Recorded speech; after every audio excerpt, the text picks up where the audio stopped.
ಗಾಂಚಲಿ ಬಿಡಿ ಕನ್ನಡ ಮಾತಾಡಿದ್ದಾರೆ. Thank you so much, good question.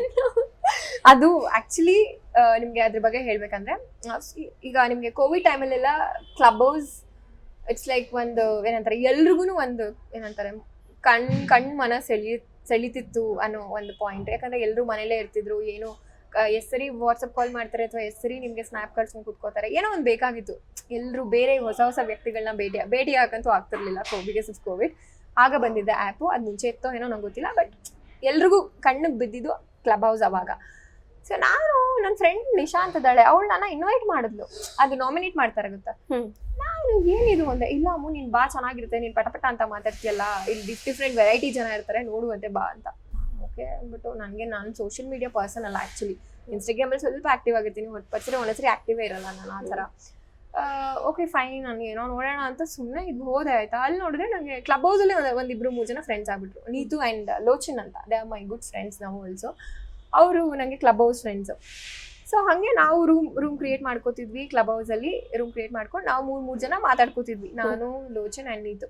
ಒಂದ್ಸರಿ ಏನಾಯಿತು, ಒಂದು ರೂಮ್ ಕ್ರಿಯೇಟ್ ಮಾಡಿದ್ವಿ, ಏನೋ ಸುಮ್ಮನೆ ಒಂದು ರ್ಯಾಂಡಮ್ ಒಂದು ಟಾಪಿಕ್ ಇಟ್ವಿ, ಕನ್ನಡದಲ್ಲೇ ಮಾತಾಡ್ಬೇಕಂತ. ರ್ಯಾಂಡಮ್ ಇದು ರೂಮಲ್ಲಿ ಎಲ್ಲರೂ ತುಂಬ ಜನ ಬಂದ್ಬಿಟ್ರು. ಕನ್ನಡದಲ್ಲೇ ಮಾತಾಡಿ ಅಂದಾಗ ಎಷ್ಟು ಜನ ಒದ್ದಾಡ್ತಿದ್ರು ಗೊತ್ತಾ. ಆಮೇಲೆ ನಾನು ಒಂದು ಆಂಗ್ಲ ಪದನೂ ಬಳಸ್ತೀರಾ ಕನ್ನಡದಲ್ಲೇ ಮಾತಾಡ್ದೆ. ನನ್ನ ಫ್ರೆಂಡ್ಸ್ ಲೋಚನ್ ಆ್ಯಂಡ್ ನೀತು ಅವ್ರು ಫುಲ್ಲು ಏನೋ ಸರ್ಪ್ರೈಸ್ ಆಗ್ಬಿಟ್ಟು, ಅಮ್ಮ ನೀನು ಇಷ್ಟು ಚೆನ್ನಾಗಿ ಕನ್ನಡ ಮಾತಾಡ್ತೀಯಾ, ಎಲ್ಲರೂ ಕಂಗ್ಲೀಷ್ ಮಾತಾಡ್ತಾರೆ, ಇಷ್ಟು ಚೆನ್ನಾಗಿ ಕನ್ನಡ ಮಾತಾಡ್ತೀಯ ಅಂತ ಗೊತ್ತೇ ಇರಲಿಲ್ಲ ನಮಗೆ ಅಂತ. ಅವರೇ ಆ್ಯಕ್ಚುಲಿ ಈ ಗಾಂಚಲಿ ಬಿಡಿ ಕನ್ನಡ ಮಾತಾಡಿ ಐಡಿಯಾ ಕೊಟ್ಟಿದ್ದೆ ಅವರು. ಒಂದು ಪೇಜ್ ಓಪನ್ ಮಾಡೋಣ, ಎಲ್ಲರೂ ನಮ್ಮ ಪೇಜಿಗೆ ಬರೋಲ್ಲ, ಕನ್ನಡದಲ್ಲೇ ಮಾತಾಡ್ಬೇಕಮ್ಮ, ಶುರು ಆಗಲಿ ಅಂದ್ಕೊಂಡು ನಾವು 3 ಜನ ಸೇರಿ ಶುರು ಮಾಡಿದ್ದು. ಹೋಗ್ತಾ ಹೋಗ್ತಾ ಗೂಬೆಗಳು ಬಿಟ್ಬಿಟ್ರು.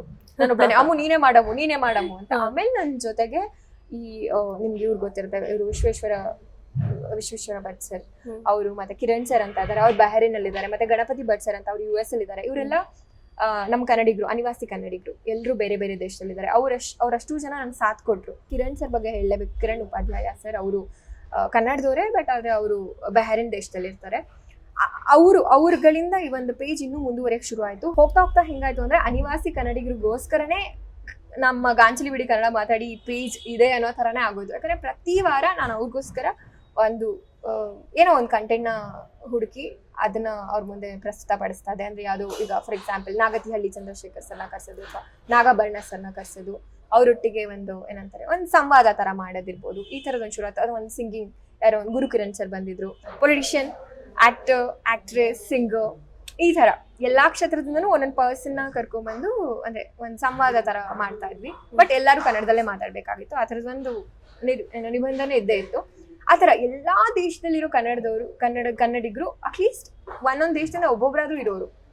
ಸೊ ಒಂದು ದೊಡ್ಡ ಮಟ್ಟದಲ್ಲಿ ನನಗೆ ಹೆಸರು ತಂದ್ಕೊಡ್ತು.